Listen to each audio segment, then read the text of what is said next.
오늘 함께 볼 생명의 말씀은 열왕기하 19장 31절에서 37절의 말씀이 되겠습니다.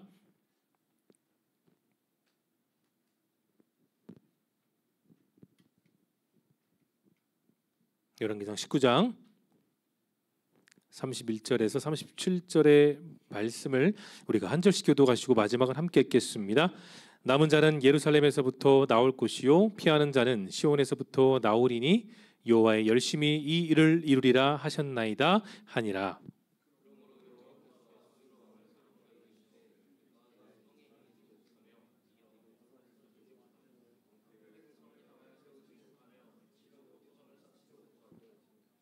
오던 길로 돌아가고 이 성에 이르지 못하리라 하셨으니 이는 여호와의 말씀이시니라.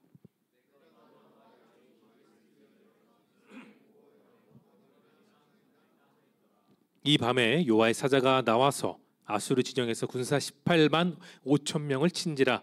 아침에 일찍 일어나 보니 다 송장이 되었더라.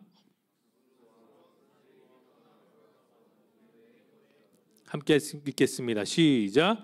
그가 그의 신 니스록의 신전에서 경배할 때에 아드람멜렉과 사레셀이 그를 칼로 쳐 죽이고 아라랏 땅으로 그들이 도망하매 그 아들 에살핫돈이 대신하여 왕이 되니라. 아멘. 자, 열왕기하 말씀을 통해 이 일을 이루리라는 제목으로 은혜의 말씀을 나누기를 소망합니다. 제가 다른 교회에서 사역을 했을 때 단기 선교를 통해서 해외를 나간 적이 있어요. 특별히 기억 남는 장소가 여러 군데 있는데 저는 치앙마이였습니다. 태국 치앙라이 옆에 치앙마이.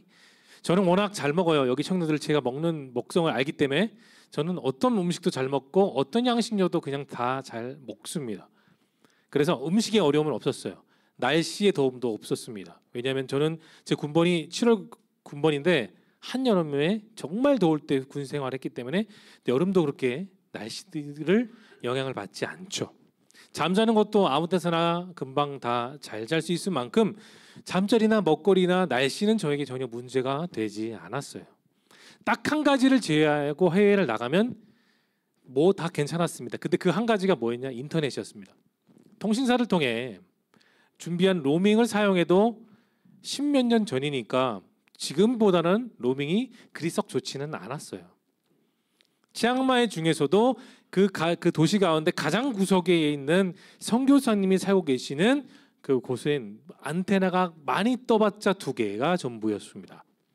심지어 카톡을 받는 것도 정말 느려 터져서 짜증이 많이 나기도 했었어요. 스마트폰이 제 기능을 못하는 그런 오지로 가서 거기서 저는 오히려 그 오지 속에 문명보다 하나님의 말씀과 하나님의 은혜를 더 많이 누렸던 경험이 있었습니다. 그때 드리던 기도, 시간, 마음이 지금 오늘날 목회를 하면서 목사가 된 이후에 정말 많이 큰 힘이 되었던 것을 저는 여러분 기억하고 있어요. 핸드폰을 내려놓고 내가 말씀을 붙들었을 때 그 단기 선교 기간 동안에도 정말 많은 간증과 정말 많은 전도를 통해 하나님이 역사하신 것을 몸소 느낀 적이 있습니다.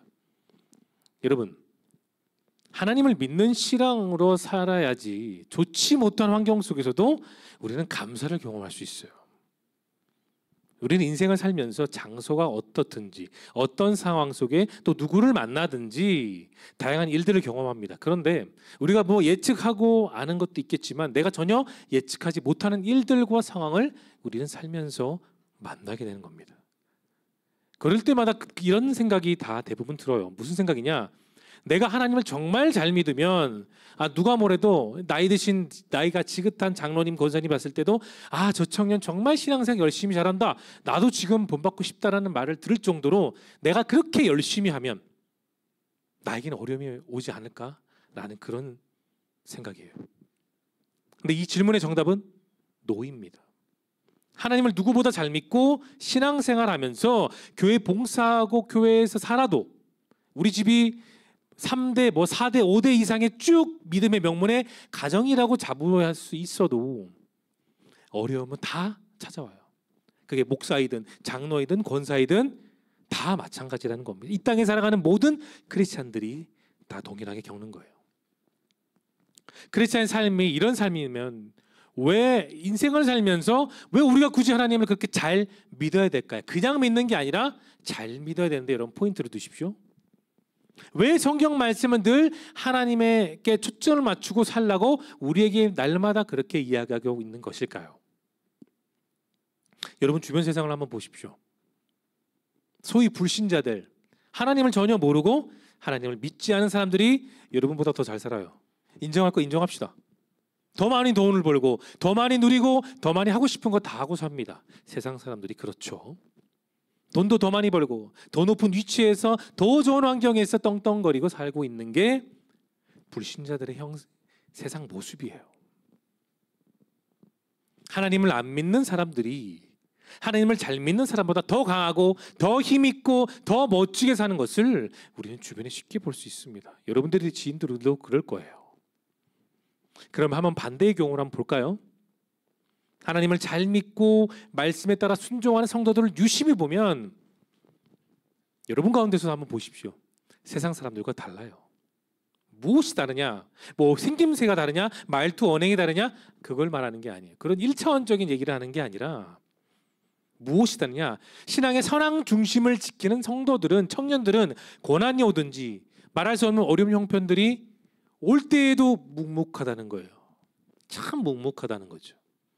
어른인 제가 봤을 때도 그런 청년들은 참 본받을 만합니다.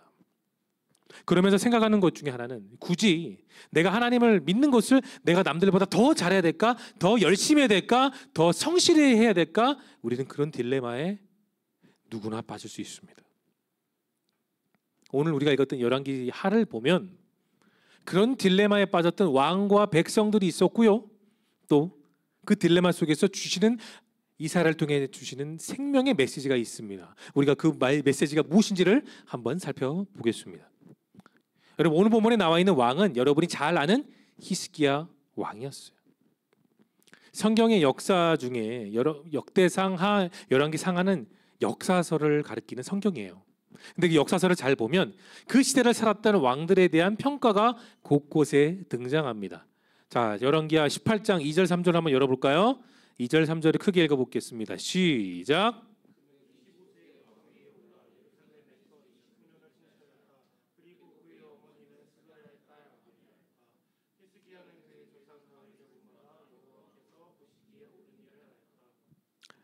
히스기야는 25 정말 젊은 나이에 올라서 54살 통치를 하게 되었던 거예요.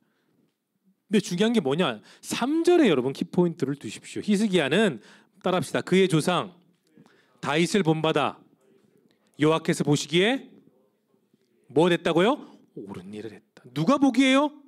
선지자가 보기에요? 아니에요. 이 하나님이 보시기에 옳은 일을 했다. 누굴 닮았다고요? 그의 선조 할아버지인 다윗을 빼다 닮았다. 여러분 거기 키포인트를 두셔야 됩니다. 구약시대 왕들 가운데 하나님의 전폭적인 신임을 받고 인정받았던 왕 중에서 여러분 다윗보다 나은 왕은 없었어요. 그래서 다윗왕을 가리켜 이렇게 말합니다. 전무후무하다. 뭐다? 앞에도 없었고 뒤에도 오지 못할 왕이다라고 하나님은 다윗에게 그런 타이틀을 줬어요. 유니크한 거예요. 근데 오늘 지금 그 읽은 본문을 보면 다윗 못지않게 하나님 보시기에 옳은 일을 했던 왕이 누구다? 히스기야다라고 말합니다. 근데 그 이유가 아주 단순해요. 무엇인가요? 하나님이 보실 때 옳은 일을 했다는 겁니다. 사람이 봤을 때 평가했을 때 옳은 일을 했다고 말하는 거에 아니라 하나님이 보시기에 옳은 일을 했다. 거기에 초점을 맞추는 거죠. 여러분 세상의 왕들 그리고 오늘날의 각 나라의 대통령들은 그들의 실적과 능력을 가지고 후대 사람들이 평가를 하게 되어 있습니다. 여러분이 잘 아는 링컨 대통령이 왜 그렇게 칭송받냐? 노예 해방을 이뤘기 때문이었어요. 그게 가장 큰 공인 이유입니다. 업적이죠. 자, 현실 속에서 국민들을 위해 얼마나 많은 수고와 노력을 했는지에 따라 대통령의 평가는 시대마다 다 판이하게 다르죠. 하지만 성경에서 보여주는 왕들에 대한 기준은 세상의 기준과는 여러분 달라요. 성경 속에 등장하는 왕들이 아무리 많은 업적을 이루고 정말 큰 땅덩어리를 이루며 또 전쟁에서 많은 승리를 이룬다고 할지라도 잘 기억하십시오. 그 중심에 하나님이 안 계시면 그 왕은 무가치한 존재예요.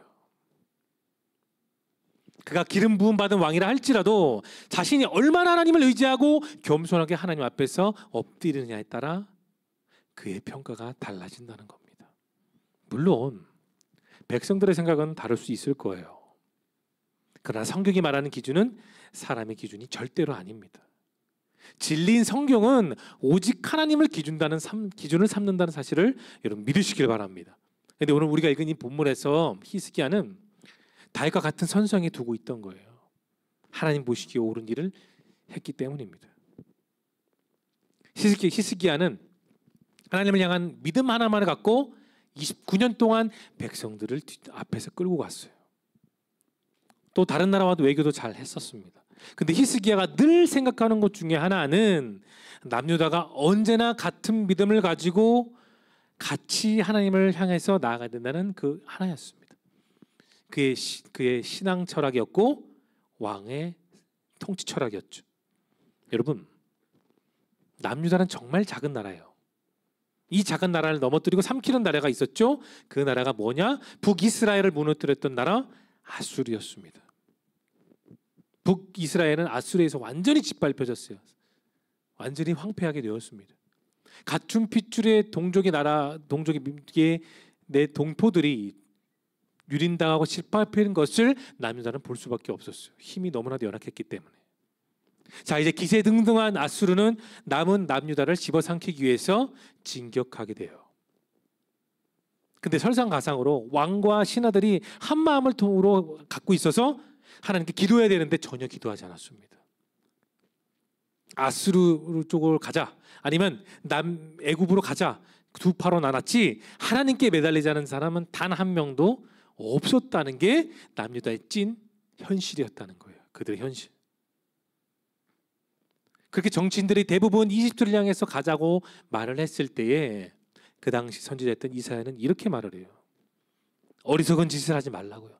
하나님 앞에서 당신들 어리석은 짓을 하지 마십시오라고 경고의 말을 줬습니다. 이사야가 전한 메시지는 딱 하나였어요. 하나님 중심. 북이스라엘을 멸망시켰던 나라가 아수르라고 해도 그들이 가진 무기와 군사력이 전 세계에서 가장 위용이 강하다고 할지라도 끝까지 하나님을 붙잡으라고 선지자 이사야는 말했던 겁니다. 하지만 어땠을까요? 히스기야 왕과 신하들은 애굽으로 가려고 했었습니다. 이사야 말이 들어오지 않았죠. 그들의 눈으로 현실만 보고 있었기 때문입니다. 사랑하는 청년 여러분, 왜 히스기야 신하들이 자꾸 이집트 나라를 그렇게 생각하고 있었을까요? 그 나라에는 정말 아주 튼튼한 말들이 많았습니다. 기병대로 쓸 수 있는 말들이 정말 많았다는 거예요. 또한 아수르에 비교할 만큼 강한 군사력을 가지고 있는 나라가 애굽 이집트였습니다. 신하들의 눈에 뭐가 들어왔을까요? 그 이집트의 군사력과 군사의 모습들, 무기, 그리고 튼튼한 말들이 눈에 들어왔지 하나님의 말씀이 전혀 들어오지 않았던 겁니다. 강한 군대가 보였기 때문에 그들의 현실의 두 눈으로 봤을 땐 하나님은 안중에 없었던 거죠. 신하들 대부분 이렇게 생각했어요. 하나님을 믿는 게 바보고 하나님을 따라가는 게 대세가 아니다. 어리석은 일이다. 다 그렇게 생각했습니다. 하나님을 바라볼 때는 그냥 그들의 두 손을 다 내려놓고 백기를 드는 거나 마찬가지라고 생각했던 거예요. 그 사람들이 전부가. 그래서 이사야의 말을 들었을 때 마음에 감동이 오는 것이 아니라 오히려 짜증과 원망과 화가 밀어나는 겁니다. 더 불안했어요. 이집트 나라를 등에 업고 아수르를 진격하자라고 생각했던 것, 그게 전부였습니다. 히스기야가 왕이 된 지 14년이 된 그의 나이 39. 드디어 아수르가 침략하기 시작했어요. 북이스라엘을 짓밟았던 그 인원 그대로 진격해서 남유다로 쳐들어오기 시작했습니다. 근데 기록에 따르면 남유다 성 가운데 무려 46개가 일순간에 순식간에 무너졌습니다. 그리고 약 20만 명이나 되는 포로들이 아수르로 끌려가게 되었어요. 그 당시 아수르의 왕은 아까 우리가 읽었지만 사네립이었습니다. 그리고 이제 신하들을 보내 마지막 남유다 예루살렘 성을 진격하라는 명령을 받게 돼요. 자, 그때 히스기야는 유다를 지키려는 마음으로 사신을 보내는데, 자, 열왕기하 18장 14절을 읽어보겠습니다. 시작.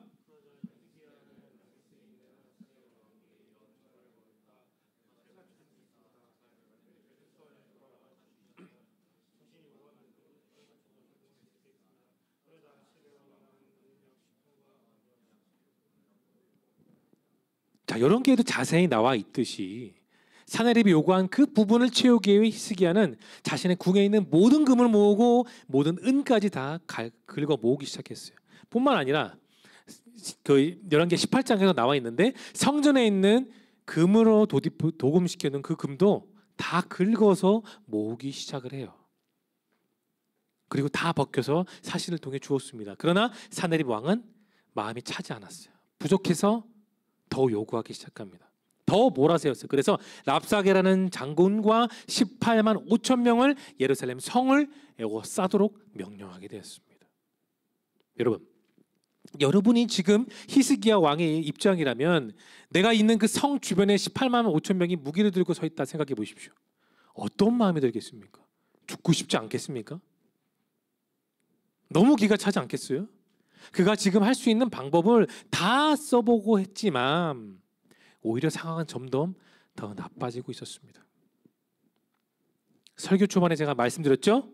다윗처럼 히스기야는 하나님 보시기에 뭐 했다고요? 옳은 일을 행했다고요.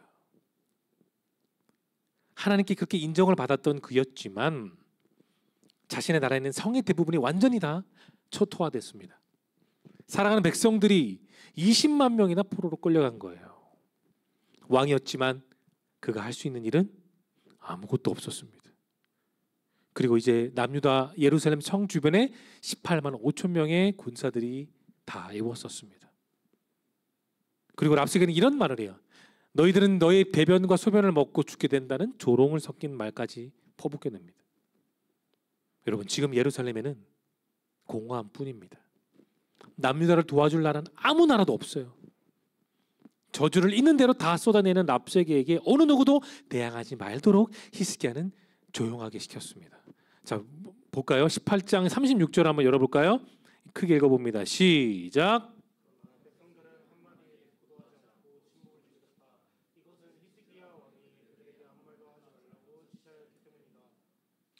사랑하는 청년 여러분, 우린 때로는 인생을 살면서 잠잠해야 될 필요가 있을 때가 있어요. 그것이 현재 나에게 최선의 방법이 될 수 있습니다. 랍사게가 지금 남유다 백성들에게 한 욕은 결국은 그 욕의 주인이 되시는 하나님을 욕한 것과 똑같은 거죠. 침묵하며 자신의 억울한 감정을 누르던 히스기야는 최후의 카드를 꺼냅니다. 그가 가지고 있는 최후 카드가 뭔지 아십니까? 예루살렘 성전 안에 있는 하나님의 전으로 그 혼자 기도하러 올라갔어요. 자, 이렇게 하나님께 기도하는데 열왕기하 19장 4절을 열어볼까요? 크게 읽어봅니다. 시작.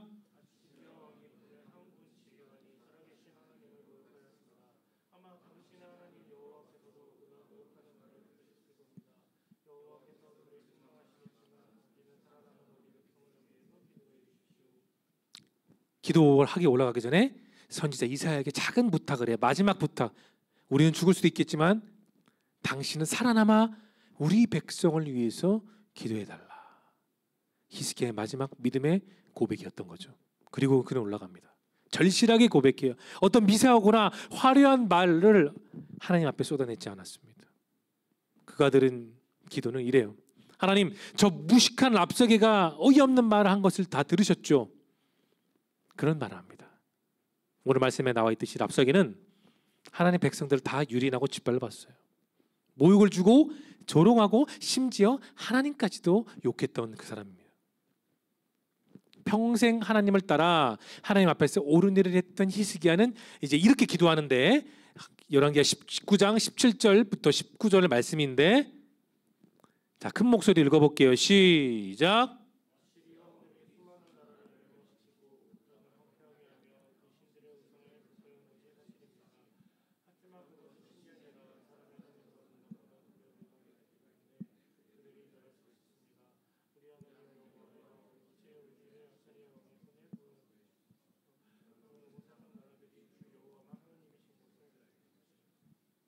여러분, 지금 히스기야는 자신의 마지막 남은 신앙과 믿음을 지키며 하나님 앞에서 무릎 꿇고 왕관을 내려놓았어요. 하나님의 종으로서 겸손하게 기도했던 겁니다. 하나님께서 어느 누구도 할 수 없는 그 일, 왕인 스스로도 할 수 없는 이 일, 하나님만이 하실 것을 그는 믿었던 겁니다. 하나님의 구원하심을 아수르만 보는 것이 아니라 그 주변의 모든 세상의 나라들이 하나님의 역사하심을 다 목격하리라 저는 믿습니다라고 지금 히스기야가 고백했던 거예요. 그리고 그 절절하게 눈물 흘리며 간절하게 고백했던 히스기야의 기도에 하나님 두 가지로 응답하세요. 두 가지로. 자, 첫 번째는 따라해 보겠습니다. 하나님의 말씀을 모든 백성에게 주셨다. 그게 첫 번째입니다. 여러분, 하나님의 말씀에는 힘이 있습니다. 히스기야와 백성들이 넘어가지 못할 것 같던 아수르를 이기는 가장 강력한 힘이 하나님의 말씀에 있는 거예요. 여러분, 남유다의 위기는 오늘을 살아가는 저와 여러분에게도 동일한 위기가 다 있습니다. 내가 도저히 감당하지 못하는 그 거대한 위기 앞에 우리가 할 수 있는 일이 뭐겠어요? 무엇이 있겠습니까? 가장 확실하게 할 수 있는 일이 여러분 무엇이라고 여러분 장담하십니까? 내가 무엇을 통해 하나님이 나와 함께 계심을 믿고 그 뒤를 따라 믿음의 길을 걸을 수 있다고 여러분 장담할 수 있겠냐는 겁니다.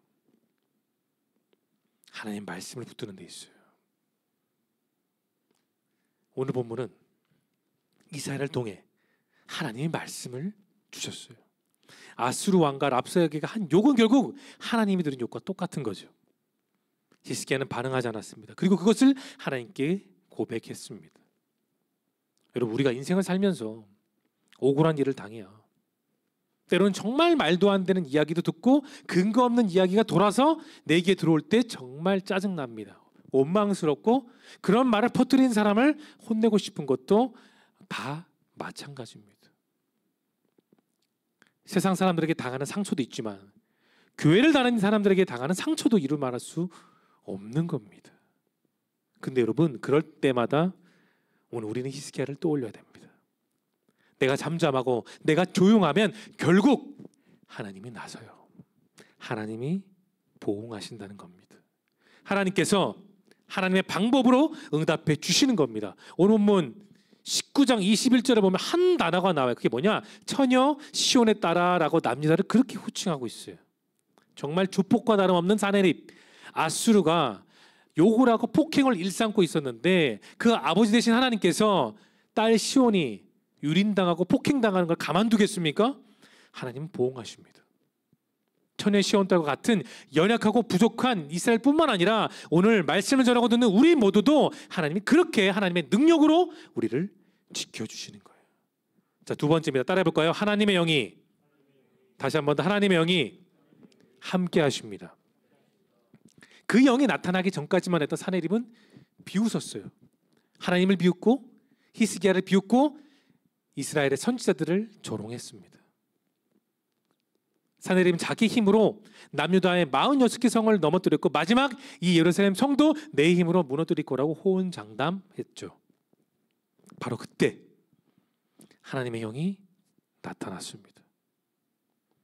하나님의 영인 천사는 본문에 보면 한 명밖에 나오지 않았어요.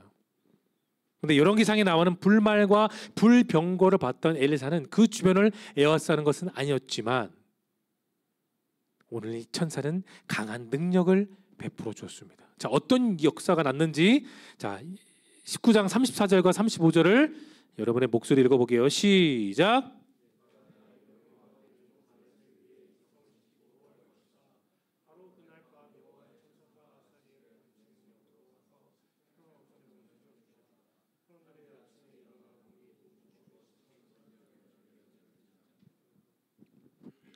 한 명 대 18만 5천의 싸움이었습니다.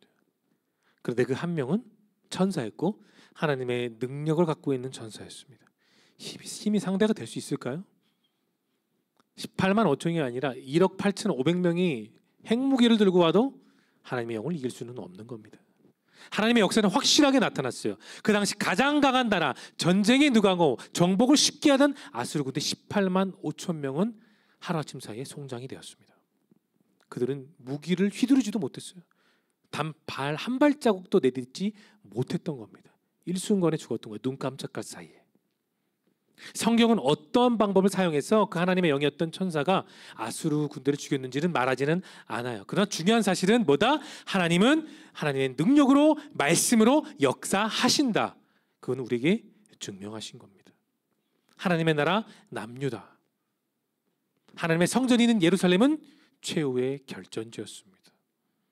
히스기야는 도망치지 않았어요. 자신만 살겠다고 야반도주하지 않았습니다. 오히려 성전에 올라가 왕관을 내려놓고 옷을 찢고 하나님의 엎드려 기도하고 간구했던 사람이 바로 히스기야였던 겁니다. 백성들을 향한 하나님의 능력이 있었다는 거예요.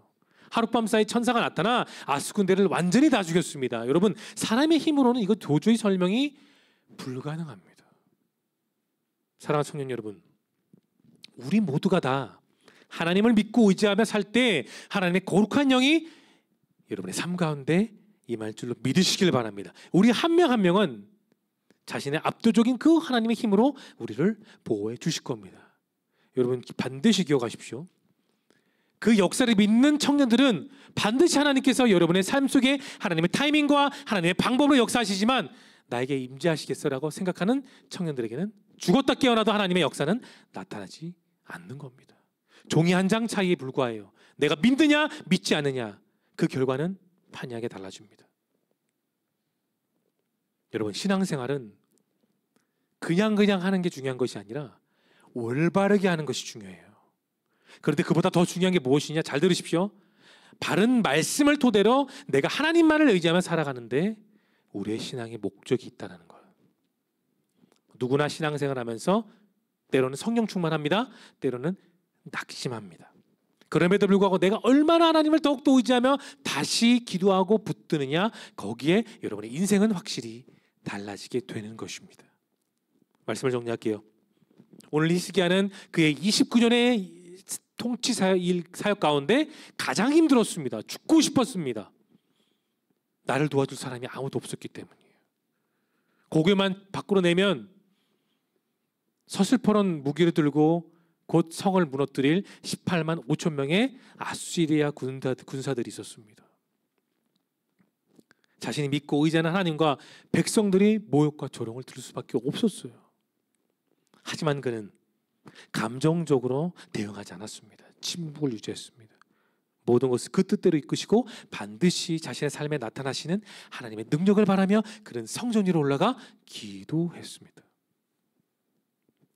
아수르와 같은 문제와 고난은 여러분의 인생 가운데 앞으로 언제든지 나타날 수 있는 가능성이 있어요.